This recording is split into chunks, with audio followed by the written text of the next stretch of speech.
제가 TV에서 시사 프로그램인 오늘이라는 그 시사 프로그램을 보고 굉장히 놀랬던 것 중에 하나가 이 꿀벌에 관한 내용을 심층적으로 다루더라고요. 꿀벌, 우리 흔히 볼 수 있는 꿀벌이 있잖아요.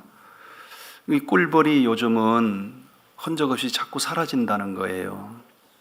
우리나라만 그런 게 우리나라에도 40% 이상 꿀벌이 다 사라졌고요. 유럽에는 꿀벌이 70% 이상 다 사라졌고요. 일본도 심각하고 미국도 꿀벌의 흔적을 찾아볼 수 없다, 이런 내용들이었어요. 이게 우리와 무슨 상관이 있겠나 이런 생각을 하는데, 미국은 워낙 그 계절 따라 꽃이 많이 피기 때문에 대형 마켓에 가면 가장 부담 없이 흔하게 구입할 수 있는 것 품목이 꿀이거든요. 이번에 가서 보니 꿀값이 엄청 올랐어요. 꿀 채취가 안 된다는 얘기죠. 이게 어떤 사람, 그래서 심각한 거는 이 꿀벌이 왜 이렇게 흔적 없이 자꾸 종적을 감추는가, 원인 규명이 안 된다는 거죠. 어떤 사람들은 환경 공해 때문이다, 뭐 때문이다 얘기하는 그 정확한 규명은 아니고, 전문가들도 원인 규명이 안 된다. 그래서 이제 회자되는 말이 있는데, 오래전에 천재 물리학자인 아인슈타인이 말하기를 지구상에서 꿀벌이 사라지는 날 인류의 종말이 다가온 것이다 라고 예언했던 것이죠. 천재학자인 아인슈타인이 헛소리한 건 아니겠죠. 이분도 나름대로 근거를 가지고 이런 예언을 했는데, 꼭 저는 시한부 종말론자는 아닙니다. 그렇지만 이런 아인슈타인이 예언했던 대로 지금 시대가 그렇게 전개되고 있는가? 우리가 아니라고 단정할 수 없는 것이죠. 지금은 우리 국내뿐만 아니라 눈을 돌려서 세계를 바라보더라도 정말이 정말 가까웠구나 하는 것을 아무도 부인할 수 없어요. 트럼프가 전 세계를 다니면서 휘젓고 다니면서 하는 일들이나, 바티칸의 교황이 죽고 새로운 교황이 선출되는 이런 과정들이나, 이단 종파가 급속도로 확산되는 이런 일들이나, 정치적으로, 사회적으로, 종교적으로, 환경적으로, 도덕적으로, 윤리적으로 어느 면으로 보더라도 지금은 종말이 가까운 것이 확실합니다. 아니라고 아무도 부인할 수 없어요. 트럼프가 지금 무슨 짓을 하는지 몰라요. 자, 그렇다면 분명히 종말이 가까운 것을 우리는 이런 상황들을 통해서 직감할 수 있고 인지할 수 있는데, 이런 시대에 우리 그리스도인들이 삶의 자세는 어떠해야 되는가 하는 문제죠. 일반 사람들이야 어떻게 살든 우리가 관여할 바가 아니고, 하나님의 택함받은 구원받은 하나님의 백성들은 삶의 방향도 달라야 되고, 삶의 내용도 달라야 되고, 삶의 질도 달라야 되는 거예요. 오늘 그래서 제가 준비한 말씀의 주제가 우리 함께 동행합시다. 마지막 시대가 가까울수록 하나님을 가까이 하시고 하나님과 동행하는 삶을 사는 것이 정답이라고 생각합니다. 그런데 이 하나님과 동행한다는 것이 생각은 끊임없이 작동이 되고 있는데요, 맞아, 하나님과 동행해야죠. 하지만 생각은 끊임없이 작동을 하고 있지만 실제 우리들의 삶의 모습이 하나님과 밀착되어 있는가, 하나님과 동행하고 있는가에는 문제가 있는 거죠. 왜 그럴까요? 어떻게 하면 이 마지막 시대에 우리가 하나님과 동행하는 삶을 살 수 있을까요? 오늘 제가 그에 대해서 소개하면서 저도 하나님과 동행하는 사람이 되기를 바라고, 여러분도 하나님과 동행하는 사람들이 되시기를 바랍니다.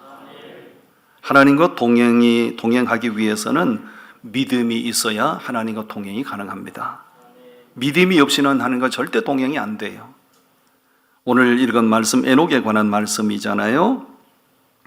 21절과 22절 말씀을 우리 같이 읽어봅니다. 21절, 에녹은 65세에 모두셀라를 낳았고 모두셀라를 낳은 후 300년을 하나님과 동행하며 자녀들을 낳았으며, 에녹이 65세가 될 때까지는 전혀 하나님과 동행하는 사람이 아니었어요. 근데 65세에 그 당시에는 노아 심판 이전이기 때문에 인간 수명이 길던 시대죠. 65세에 그가 모두셀라를 낳았는데 그 모두셀라를 낳고 나서부터 300년 동안 하나님과 동행하는 삶을 살았어요. 모두셀라를 낳고 나서 하나님의 사인을 들었다는 거죠. 이 세상이 어떻게 전개되고 어떻게 끝날 것인가에 대하여 모두셀라를 낳고 나서 하나님의 경고의 음성을 들었다는 거죠. 그때부터 이 에녹은 누가 뭐라고 하든지 간에 어떤 비난이 쏟아지든지 간에 하나님과 동행하는 삶을 느슨하게 하지 않았어요. 철저하게 하나님과 동행하는 삶을 살아요. 그 결과 어떻게 됐다는 거지요? 24절 말씀 우리 같이 읽어봅니다. 24절. 에녹이 하나님과 동행하더니 하나님이 그를 데려가심으로 세상에 있지 아니하였더라. 하나님이 그를 데려가셨다. 죽음의 과정을 거치지 않고 하나님께서 데려간 두 사람이 있는데 한 사람은 에녹이고 한 사람은 엘리야 선지자죠. 성경에 보면 많은 사람들이 일대기가 나오는데 몇 세를 향수하고 죽었더라, 몇 세를 살다가 죽었더라, 다 이렇게 돼 있어요. 근데 에녹과 엘리야에 대해서는 데려가셨다 이렇게 말하고 있어요. 최고의 복을 받은 거지요. 아멘. 여러분, 이 동행이라고 하는 것은 같은 방향으로 걸어간다고 해서 동행이 아닙니다. 아모스 3장 3절에 보면 두 사람이 의합지 못하고서야 어찌 동행하겠느냐는 말씀이 있어요. 두 사람이 같은 방향으로 걸어간다고 해서 동행이 아니라 같은 방향으로 걸어갈 뿐만 아니라 너와 나의 마음이 같은 상황, 내 마음이 너의 마음이고 너의 마음이 내 마음이고 그리고 같은 방향으로 걸어가는 사람을 가리켜 그 사람 동행하는 사람이라고 하는 거예요. 그렇게 볼 때 에녹은 300년 동안 하나님과 동행했다는 얘기는 뭐죠? 하나님의 마음이 에녹의 마음이었고 에녹의 마음이 하나님의 마음이었다. 이런 경우를 가리켜서 네 마음과 내 마음이 같은 걸 가리켜서 뭐라고 그래요? 이신전심. 네 마음이 내 마음이고 내 마음이 네 마음이다. 에녹은 300년 동안 하나님과 이심전심으로 그렇게 동행했다는 거죠. 그 결과 하나님께서 그를 데려가셨다라고 말해요. 에녹이 어떻게 그렇게, 여러분 300년이 긴 짧은 기간이 아닙니다. 그 당시 아무리 수명이 길다 해도 65세부터 그가 하나님이 그를 데려가시는 그날까지 한 번도 좌로나 우로나 치우치지 않고 얼마나 많은 조롱이 쏟아졌을까요? 얼마나 많은 비난이 쏟아졌을까요? 얼마나 많이 힘이 들었을까요? 그럼에도 불구하고 그가 하나님과 동행할 수 있었던 것은 믿음으로 가능한 일이었어요. 믿음이 없이는 하나님과 동행할 수가 없는 것이에요. 그렇게 쏟아지는 조롱과 비난에도 불구하고 믿음의 중심을 지키고 하나님과 동행한 결과 하나님이 그를 데려가셨다. 아멘. 서로 축원하시죠. 당신도 하나님이 데려가는 축복이 있기를 바랍니다.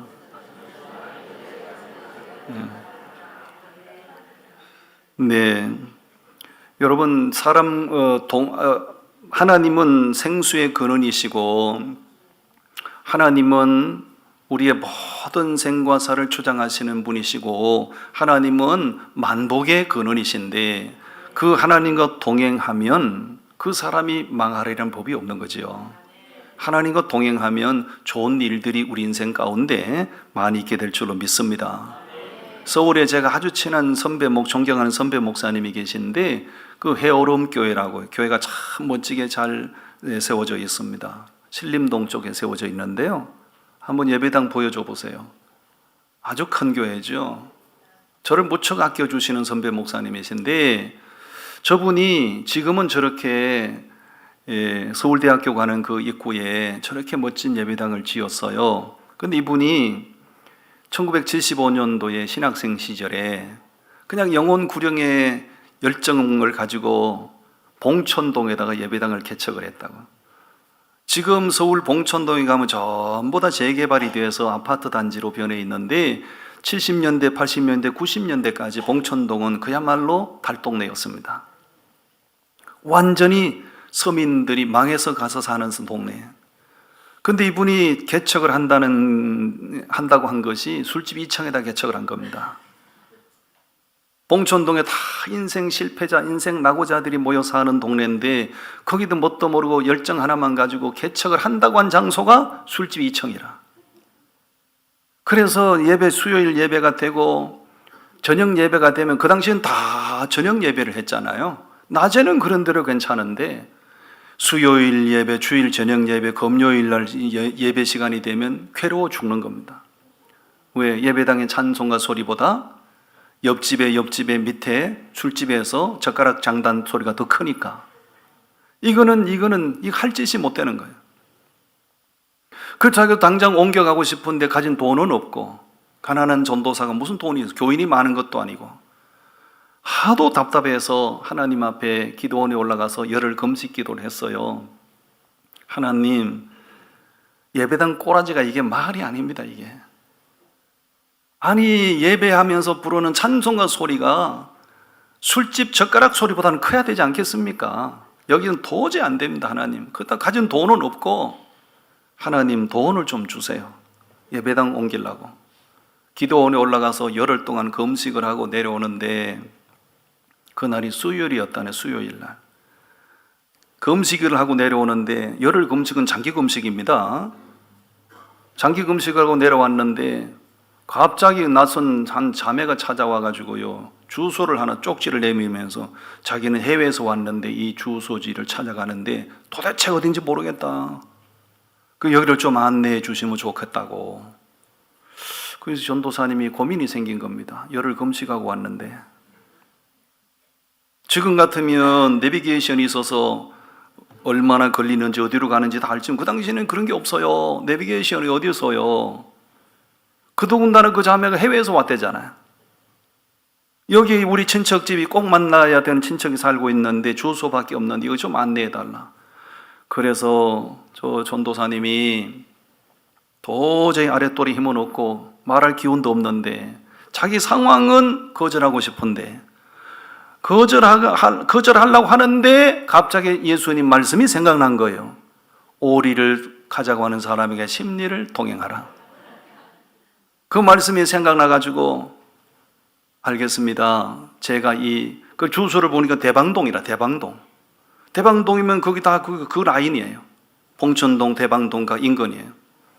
그래서 내가 이 주소지 대충 아는데 주소를 들고 자매를 데리고 갔는 주소지 찾아갔는데 그 자매가 원하는 사람은 오래전 이사를 가고 없는 거예요.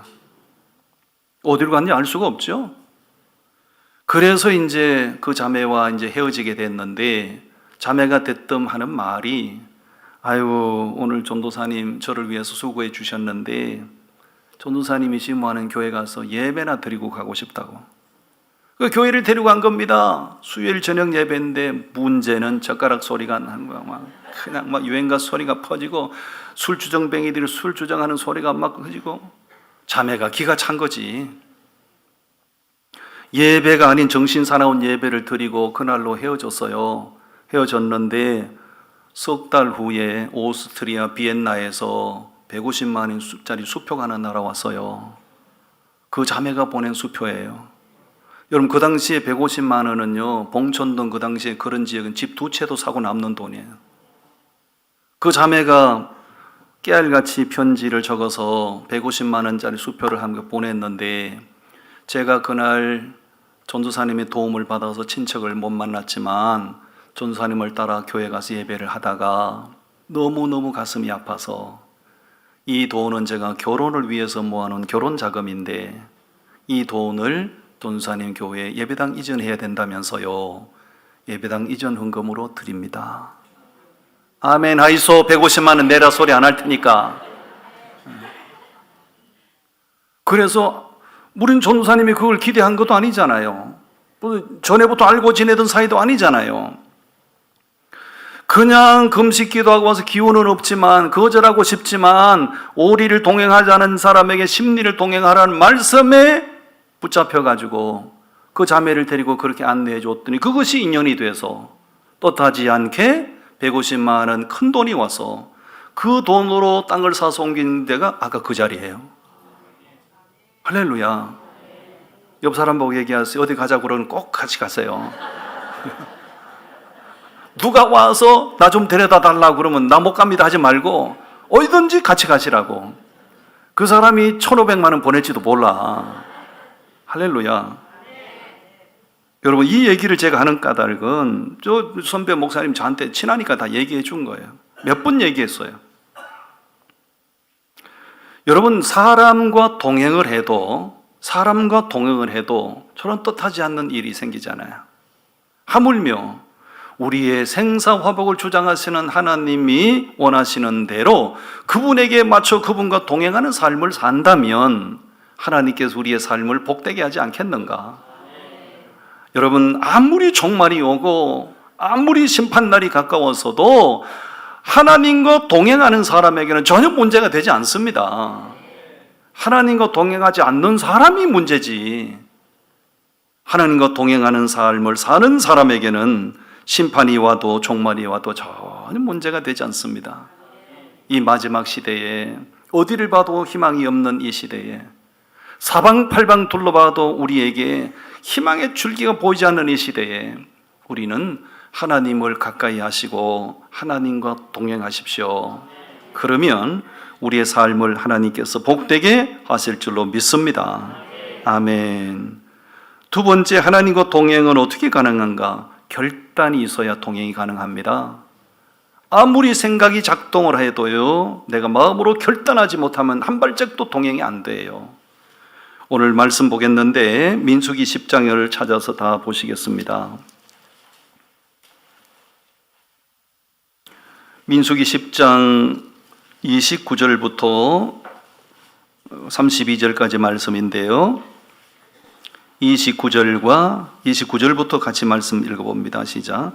모세가 모세의 장인 미디안 사람 르우엘의 아들 호밥에게 이르되 여호와께서 주마하신 곳으로 우리가 행진하나니 우리와 동행하자.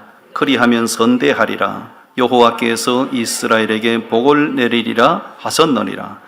호밥이 그에게 이르되 나는 가지 아니하고 내 고향 내 친족에게로 가리라. 모세가 이르되 청하건대 우리를 떠나지 마소서.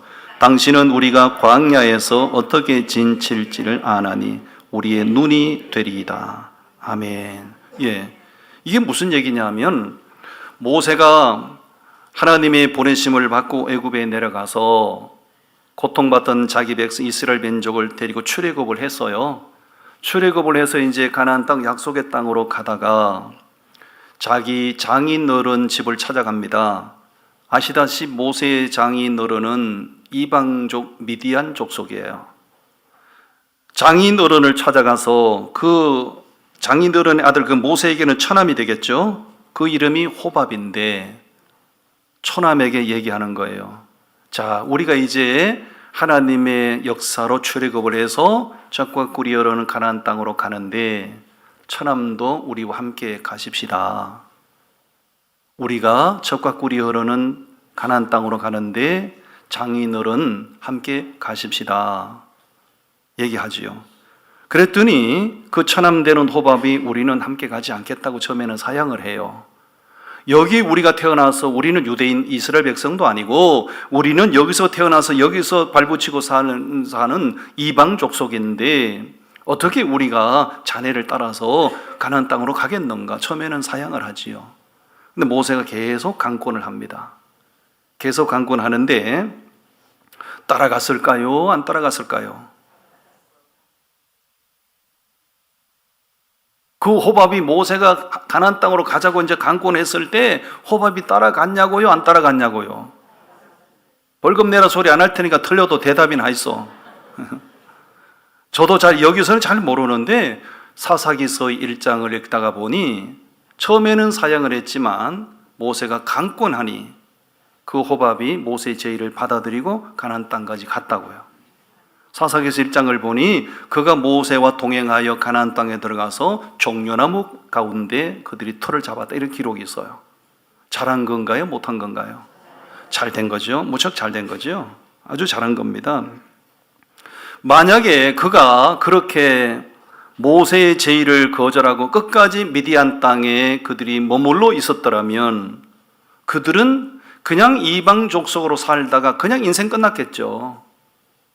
그들은 이방인이지만 모세의 제의를 받아들이고 모세의 강권에 못 이겨 가나안 땅으로 동행하여 갔더니 이스라엘 백성들에게 주신 그 기업을 자신들의 기업으로 삼고 그 땅에서 복된 인생을 살 수 있었다는 얘기 아니겠어요? 아멘. 여러분, 누구든지 자기 고향을 떠난다는 것, 자기가 발붙이고 정붙이고 살던 곳을 떠난다는 것은 절대로 쉬운 일이 아니에요. 저는 미국으로 이민 갈 때는 별로 마음에 갈등이 없었어요. 근데 미국에 이민 가서 이제 어려운 과정 다 이겨내고 완전히 미국 땅에 정착을 했을 때 이 교회로부터 이제 청빙 요청을 받았잖아요. 그때 미국에서 여기 이제 다시 고국으로 돌아올 때는 너무너무 갈등이 되고 너무너무 고민이 됐어요. 저희 아내가 있지만 저희 아내와 한거 여보 이거 어떻게 해야 되나, 가야 되나 말아야 되나, 이게 정말 하나님의 뜻일까? 무척 고민하고 잠을 못 이루는 밤을 여러 날 보냈어요. 그러다가 이렇게 계속 고민만 해서는 안 될 일이 아니고 갈등만 해서는 될 일이 아니고 우리 결판을 내자, 결단을 내자. 그래서 저희 아내와 제가 드디어 어느 날 결단을 내렸습니다. 가서 망하고 가서 죽더라도 가는 게 하나님의 뜻이다. 그래서 온 겁니다. 할렐루야. 아멘. 제가 만약에 그때 결단하지 못하고 계속 고민만 하고 계속 갈등만 했더라면 아마 저와 여러분 만날 수는 없었을 거예요. 무슨 얘기냐면 우리가 하지 않는 일을 누구로부터 제안을 받고 해야 할 때 당연히 갈등이 되고 당연히 고민이 됩니다. 우리 그리스도인들은 그 갈등과 고민을 기도로 잘 풀어내시고 그리고 기도하는 가운데 하나님이 부어주신 생각이 있거나 감동이 있으면 그 즉시로 결단하셔야 됩니다. 결단하고 한 발 내가 옮겨 놓을 때 하나님께서 길을 여시는 역사가 있는 줄로 믿습니다. 제가 이 교회 부임해서 이제 15년이 됐는데 오자마자 우리 교회 선교 공동체를 세우자, 선교하는 선교적 교회를 세우자 해서 이제 계속해서 선교 훈련을 하시고 1년에 2텀씩 열방으로 끊임없이 계속 내보내고 있잖아요. 지금까지 내보낸 열방으로 파송된 장단기 선교사 모두 연인을 합치면 700명, 800명 선이에요. 몇 명 보내야 와 소리 하려나 모르겠네. 보시다시피 여러분 우리 교회가 대형 교회도 아닌데 이런 지방에 있는 중형 교회에서 이렇게 700명, 800명 선교사를 보낸다는 게 이게 상상이 되냐고요. 근데 매 텀마다 선교 현장으로 성도님들에게 다녀오십시오, 가십시오 할 때 어느 한 사람도 선뜻 결정하고 가는 사람 거의 없었고요. 다 고민하시고 갈등하시고 가야 되나 말아야 되나 고민하시고 갈등하시고 그러다가 기도 가운데 아니면 권면을 받고 결단하시고 발을 내딛고 열방으로 갔다 오신 분들은 그 열방 사역을 통해서 하나님이 부어주시는 마음이 있어서 자기 신앙이 껑충 성장하고 자기 신앙이 더 진보하는 이런 것들을 체험하고 살잖아요. 근데 고민을 이기지 못하고 갈등을 이기지 못하고 그대로 그냥 주저앉은 사람들은 늘 제자리 걸음하는 신앙생활을 해요. 제 눈에는 그게 다 보인다고요. 여러분, 우리가 갈등하고 고민만 해가지고는 아무런 진보가 없습니다. 어떤 중학생이 그린 캐릭터가 있는데 한번 보여드릴게요. 보세요. 이 중학생이 그린 그림이에요. 고민과 갈등을 머리에 짊어지고 있는 거예요. 우리 다 마찬가지입니다. 무슨 일을 추진해야 되는데 고민이 되고 갈등이 되는 거예요. 이걸 결단하면 하나씩 이제 짐이 들어지는 거예요. 결단하지 못하면 계속해서 머리를 짓누르는 짐이 되는 거예요. 여러분, 고민이 되시고 갈등이 될 때 기도하시면서요, 하나님이 주신 감동이 있으면 바로바로 결단하십시오. 그럴 때 하나님, 여러분들의 신앙이 훨씬 더 한 걸음씩 진보하게 될 줄로 믿습니다. 절대 하나님이 주신 감동을 따라 결단하는 사람에게는 후회란 건 없어요. 하나님이 보람으로 채우시지요. 아멘. 결단이 있어야 하나님과 동행할 수가 있습니다. 마지막으로 순종이 있어야 하나님과 동행이 돼요. 순종하지 못하는 사람은 한 발짝도 하나님과 동행할 수가 없습니다. 말씀을 보겠습니다. 창세기 22장 말씀을 다 보십시오.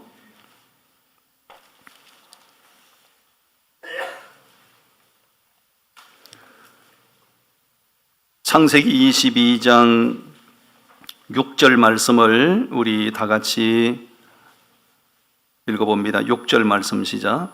아브라함이 이에 번제의 나무를 가져다가 그의 아들 이삭에게 지우고 자기는 불과 칼을 손에 들고 두 사람이 동행하더니, 두 사람이 뭐 했다고요? 여기서 말씀하는 두 사람은 아브라함과 이삭, 아버지와 아들이에요. 아버지 아브라함과 아들 이삭이 모리아 산을 향하여 지금 동행을 하는 거예요. 불을 들었어요. 칼을 손에 들었어요. 그 칼로 뭐 할 건데요? 아브라함이 손에 든 그 칼로 지금 뭘 할 거냐고요? 자기와 함께 동행하는 아들을 잡아서 번제로 드릴 그 칼이잖아요. 성경에 의하면 이 아버지와 아들이 3일 길을 걸어갔다고 그랬어요. 3일 길. 아브라함과 아들 이삭이가 3일 길을 동행하여 모리아산으로 가는데 너무너무 고통스러운 동행이죠. 가슴이 찢어지는 동행이죠. 왜? 3일 후에 현장에 도착했을 때 아브라함이 뭘 해야 되는지를 알고 가잖아요. 뭣도 모르고 자기를 따라오는 그 아들, 100세 낳은 눈에도 아프지 않는 그 아들을 잡아서 번제로 드릴 거잖아요. 마음이, 가슴이 찢어지는 동행이에요. 너무너무 고통스러운 동행이에요. 아버지와 동행하던 아들 이삭이가 물어요. 아버지, 번제 쓸 나무는 여기 있는데 번제로 드릴 제물은 어디 있나요? 그때 아버지 아브라함이 네가 이놈아 제물이다 이 말을 못해서 제물은 하나님이 예비하시느니라. 하나님이 예비하시느니라. 그리고 그 아들의 손을 잡고 3일 길을 동행하여 모리아산에 가서 실제로 제단을 쌓고 칼로 아들을 잡아 번제로 바치려고 할 때 하나님께서 아브라함의 행동을 멈추시죠. 내가 네 믿음을 보았노라. 그리고 돌아보니 하나님이 그가 입으로 고백한 것처럼 필요한 제물을 하나님이 뒤에 예비해 놓으셨던 거죠. 아브라함은 본래부터 금수저로 태어난 사람은 아니죠. 아브라함은 전형적인 우상 숭배하는 집안에서 태어난 사람이에요. 그런데 하나님은 그의 믿음을 보시고 아브라함을 믿음의 조상으로 세우신 거죠. 순종입니다. 그 고통스러운 동행, 가슴이 찢어지는 동행, 그 동행이 가능했던 것은 믿음으로 가능했고 결단으로 가능했고 순종으로 가능했던 것이에요. 그들에 대하여 하나님께서 예비하신 축복은 여호와의 일의 축복이죠. 여러분, 이 아브라함과 이삭에 보여주는 이 모습을 통해서 마치 수학 공식과 같은 신앙생활의 공식이 있어요. 여러분, 수학 문제는 공식을 대비하지 않으면 답이 안 풀리게 돼 있어요. 공식을 초월해서 답이 나오는 수학 문제 있을 수 있나요? 불가능합니다. 신앙생활의 공식이 뭐냐? 하나님과의 동행은 순종하는 믿음으로 가능하고 순종하는 믿음으로 동행할 때 여호와의 일에 축복으로 함께 하신다. 이게 공식이에요. 믿음도 없고 결단도 없고 순종도 없는데 어떻게 하나님이 내 삶에 필요한 것들을 채우시나요? 거의 불가능할 거요. 여러분, 우리나라의 국화는 무슨 꽃이죠? 무궁화입니다. 우리나라 국화는 무궁화입니다. 각 나라마다 그 나라를 상징하는 국화가 있어요. 저 유럽의 선진국가인 네덜란드의 국화는 튤립입니다. 튤립. 네덜란드는 튤립이 저 나라의 국화니까요. 그 튤립을 소재로 한 그 나라 아이들 동화책이 있어요. 동화책. 새 뿌리 튤립이란 얘기예요. 튤립 뿌리 세 뿌리가 있는데 이름이 하나는 아니요, 하나는 혹시요, 하나는 순종이야. 아니, 혹시, 순종.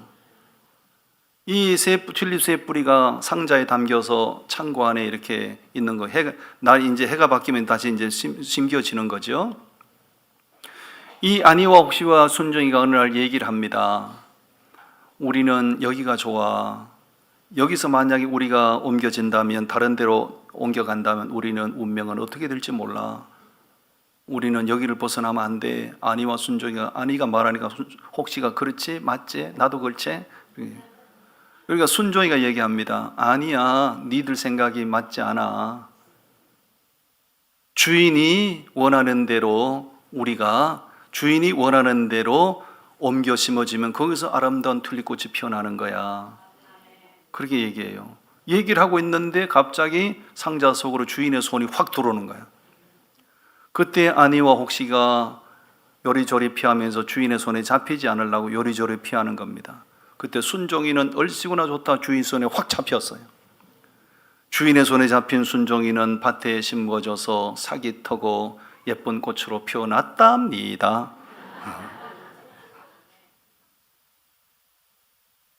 이게 네덜란드 아이들의 동화책인데요, 우리에게 주는 메시지가 있는 거죠. 인간적으로 아무리 구상을 하시고, 인간적으로 아무리 잔머리를 굴리고, 인간적으로 아무리 계획을 철두철미하게 세운다고 하더라도 인생 절대 그대로 되지 않아요. 내가 하나님의 말씀에 믿음으로 순종하면 하나님 그분께서 우리의 삶에 때가 되면 필요한 대로 옮겨 심기도 하시고, 때가 되면 싹도 나게 하시고, 때가 되면 예쁜 꽃도 피어나게 하시는 거지요. 그분께 순종하셔야 됩니다. 아멘. 서로 옆 사람 격려하시죠. 당신도 한번 꽃을 피워봐야 되지 않겠습니까? 에? 여러분도 꽃을 한번 피워보셔야 되지 않겠냐고요. 아니와 순종이처럼 요리조리 잔머리 굴리고 그래가지고 뭐 되겠냐고요. 하나님께서 원하신다면 아멘, 할렐루야. 하나님의 손에 얼른 안겨 하나님 하시는 대로 그렇게 내 인생을 맡겨드리세요. 그러면 여러분 인생에 아름다운 꽃이 피어나고 열매도 멋지게 맺게 될 줄로 믿습니다. 아멘. 기도하겠습니다. 하나님,